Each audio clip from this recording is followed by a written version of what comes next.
Hello student, मैं Saddam sir सरल रसायन यूट्यूब चैनल पर आपका इस्तकबाल करता हूं। हमने अपने प्रीवियस वीडियो लेक्चर में जो स्टार क्वेश्चन रखा था वो था हमारा कि which of the following ions is highly acidic nature, और जो आयंस गिवन थे वो थे Ti+2, Ti+3 एंड Ti+4। अब इनमें से Ti+4 जो होता है हाईली एसिडिक नेचर का होता है। इसका रीज़न क्या है? जितना पॉजिटिव चार्ज ज़्यादा होगा उतना एसिडिक नेचर ज़्यादा होगा। पहला फैक्ट तो ये, कहने का मतलब positive charge is directly proportional to the acidic nature. अब ऐसा क्यों होता है? अब यहाँ पर देखा जाए पॉजिटिव चार्ज का मतलब क्या है? इलेक्ट्रॉन की डेफिशिएंसी, यानी जितना पॉजिटिव चार्ज ज़्यादा है उतनी ही इलेक्ट्रॉन की डेफिशिएंसी ज़्यादा होगी। और आपने लेविस कॉन्सेप्ट के अंदर ये पढ़ा है कि जो भी इलेक्ट्रॉन डेफिशिएंट होते हैं वो कैसे होते हैं? एसिडिक नेचर के होते हैं। तो यहाँ पर सबसे ज़्यादा इलेक्ट्रॉन की डेफिशिएंसी किसके पास है? Ti+4 के पास है। इस कारण से हाईली जो है एसिडिक नेचर का कौन होगा? Ti+4 होगा। आज का जो हमारा टॉपिक है वो है डी ब्लॉक एलिमेंट की 7th प्रॉपर्टी, मैग्नेटिक प्रॉपर्टी। अब इसमें क्या चीज़ ध्यान रखनी है कि डी ब्लॉक एलिमेंट जो होते हैं मैग्नेटिक नेचर शो करते हैं। अब मैग्नेटिक नेचर बेसिकली देखा जाए या मैग्नेटिक सब्सटेंस जो है वो दो टाइप के होते हैं। जो फर्स्ट है हमारा वो है यहाँ पर पैरामैग्नेटिक सब्सटेंस या पैरामैग्नेटिक नेचर। अब पैरामैग्नेटिक नेचर का मतलब क्या होगा? अब paramagnetic substance is one which is weekly attracted into a magnetic field, यानी जो मैग्नेटिक फील्ड के अंदर जो है वीकली अट्रैक्ट होते हैं उनको बोलते हैं पैरामैग्नेटिक सब्सटेंस। अब ये क्यों होता है? Due to presence of unpaired electron. Unpaired electron होने के कारण क्या होगा? इलेक्ट्रॉन एक ही डायरेक्शन में रोटेशन करेगा और एक ही डायरेक्शन में रोटेशन करने के कारण जो है वो मैग्नेटिक फोर्स लाइन बनाएगा, और मैग्नेटिक फोर्स लाइन बनाने के कारण मैग्नेट की तरफ वीकली वो क्या होता है? अट्रैक्ट होता है। तो पैरामैग्नेटिक सब्सटेंस का मतलब क्या होता है? जो मैग्नेटिक फील्ड के अंदर वीकली अट्रैक्ट हो रहे हैं उनको बोलते हैं पैरामैग्नेटिक सब्सटेंस। और ये किस कारण से होता है? Due to presence of unpaired electron. Next दूसरा जो हमारा है वो है डायामैग्नेटिक। अब पैरामैग्नेटिक क्या हो रहा था? अट्रैक्ट हो रहा था, तो ये क्या होगा? यहाँ पे रिपेल होगा, यानी कि a magnetic substance is one which is repel by the magnetic field, यानी जो मैग्नेटिक फील्ड से रिपेल होता है उसको बोलते हैं डायामैग्नेटिक सब्सटेंस। और ये क्यों होता है? Due to presence of unpaired electron. Clear है यहाँ पे आपको?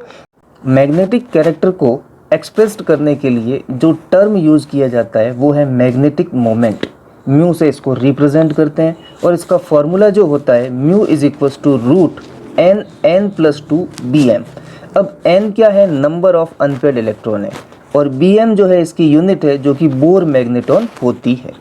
क्लियर होगा क्या? मैग्नेटिक मोमेंट को कैलकुलेट करने के लिए कई बार जो है न्यूमेरिकल क्वेश्चन पूछा गया है, और उसका एक एग्जांपल लेते हैं हम। तो हम एग्जांपल लें, इसके अंदर हमने क्वेश्चन लिया है calculate the magnetic moment in Bm of scandium ion. अब इसको कैसे करेंगे? सबसे पहले अपने को क्या करना है? इसका इलेक्ट्रॉनिक कॉन्फ़िगरेशन लिखना है, और नेक्स्ट बात जो करेंगे इसके अंदर दो है स्कैंडियम+2 आयन का इलेक्ट्रॉनिक कॉन्फ़िगरेशन लिखना है। और +2 आयन का मतलब क्या है? इसमें से 2 इलेक्ट्रॉन लूज हो गए, और 2 इलेक्ट्रॉन किस में से लूज होंगे? 4s में से लूज हुए। अब यहाँ पर क्या करें हम? जो है नंबर ऑफ अनपेयर्ड इलेक्ट्रॉन देखें आउटर मोस्ट सेल के अंदर। तो आउटर मोस्ट सेल के अंदर जो है नंबर ऑफ अनपेयर्ड इलेक्ट्रॉन है वो कितना होगा? 1 होगा। अब नंबर ऑफ अनपेयर्ड इलेक्ट्रॉन 1 है, तो n बराबर क्या हो गया? हमारे पास 1 हो गया। अब इस फॉर्मूले के अंदर हम जो है हमें n का वैल्यू पुट करना है, तो n का वैल्यू पुट करें तो यहाँ पर हमारे पास क्या हुआ? √3 आया। और √3 का मतलब क्या हो गया कि म्यू का वैल्यू जो हो गया 1.732 bm हो गया। क्लियर हो गया होगा आपको? तो आपको यहाँ पे क्या देखना है? यहाँ पे अनपेयर्ड इलेक्ट्रॉन देखना है, अनपेयर्ड इलेक्ट्रॉन की वैल्यू रखनी है और फिर उसकी कैलकुलेशन करनी है। अब आज का जो हमारा स्टार क्वेश्चन है वो ये है कि calculate the magnetic moment in Bm of Ni+2 ion. ये कैलकुलेट आपको करना है। अब ये बात इसके अंदर ध्यान रखें कि ये क्वेश्चन जो है बोर्ड में 3 से 4 बार पूछा गया है, तो इसका आंसर प्लीज़ मेरे कमेंट्स बॉक्स में। अब हम बात करते हैं डी ब्लॉक एलिमेंट्स की नेक्स्ट प्रॉपर्टी, वो है टेंडेंसी ऑफ कॉम्प्लेक्स फॉर्मेशन। अब कॉम्प्लेक्स कंपाउंड क्या होते हैं? जिनमें कॉम्प्लेक्स आयन हो। अब यहाँ पे ये कॉम्प्लेक्स आयन कैसे बनते हैं? हमेशा लिगेंड से बनते हैं। अब ये क्या होता है इनके बारे में सबसे पहले हम जानते हैं। अब डी ब्लॉक एलिमेंट जो है कॉम्प्लेक्स कंपाउंड का फॉर्मेशन करते हैं। इसका रीज़न क्यों है? फर्स्ट रीज़न जो है वो है स्मॉल साइज होती है उसकी, दूसरा उस पर हायर न्यूक्लियर चार्ज होता है, थर्ड जो है वैकेंट डी ऑर्बिटल होता है।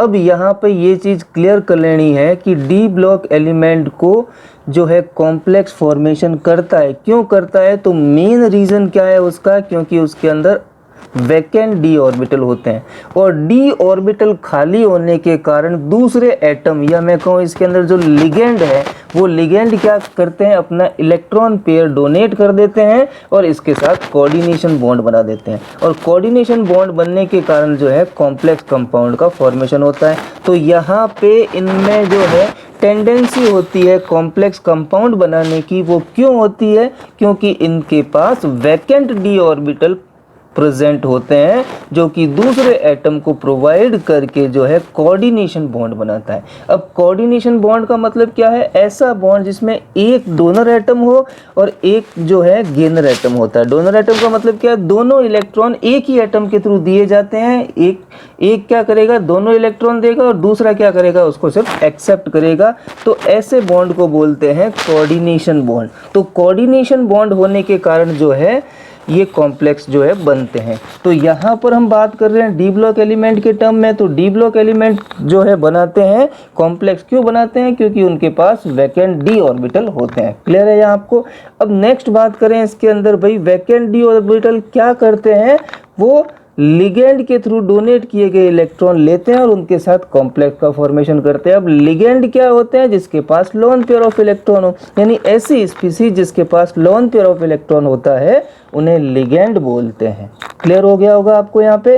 तो अब आज का हमारा जो टॉपिक है यहीं पे ख़त्म होता है। आपको वीडियो पसंद आया हो तो प्लीज़ इसे लाइक करें, शेयर करें और मेरे चैनल को सब्सक्राइब करें। धन्यवाद।